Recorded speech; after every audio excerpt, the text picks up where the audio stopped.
this is exactly what I've experienced in my life.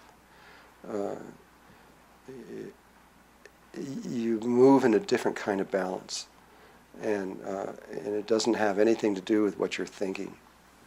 The thoughts don't have really much to do with it.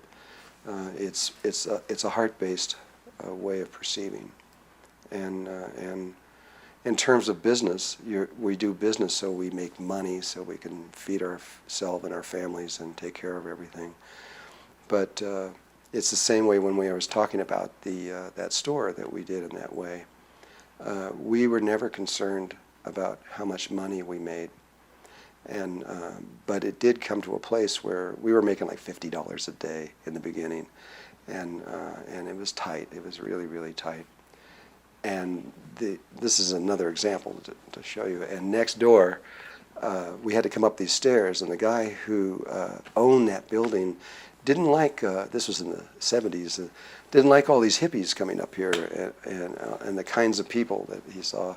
So he decided to put a new face on his building, and it put the scaffolding over the front of the whole building for 6 months.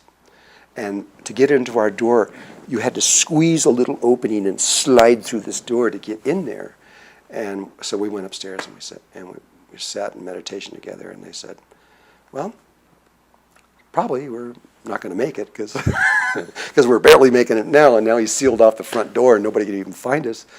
And somebody said, but there's God.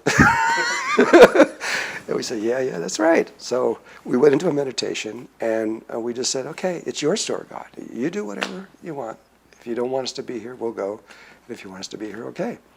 And the very next day, and this is true, the very next day, we had all these people come to the store, and we sold $500 worth of stuff, which was like 10 days of stuff, right when this was the worst time. The next day, it was a little more.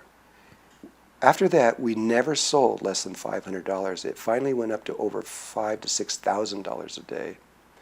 And there's no explanation for this.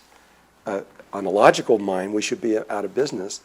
We got so busy that when we would open the door at 9 o'clock, by 9:30, the store was so full, we had to stop people and wait till one went out and another one came in. And it went all the way down the stairs and went down after a while, went down between 1 and 2 blocks. People would wait for an hour and a half just to come into the store.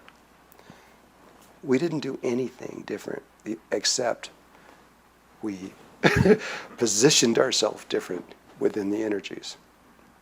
And this is the key.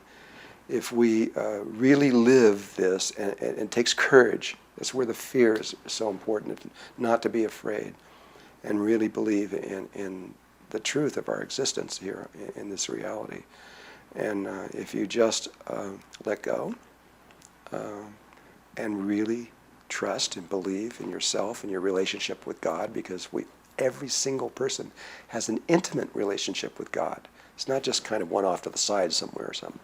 It's direct, it's intimate.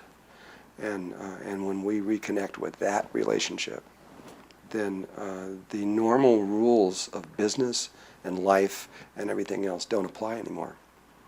And there are many people who live this all the time, and they're usually very quiet, and you don't know them. They're simple. They don't.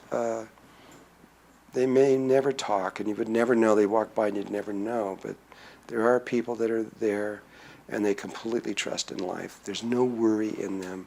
There's no hurry. There's no rush. They're just breathing, and they're in the moment. And this is so important for us to know this. How do we get there?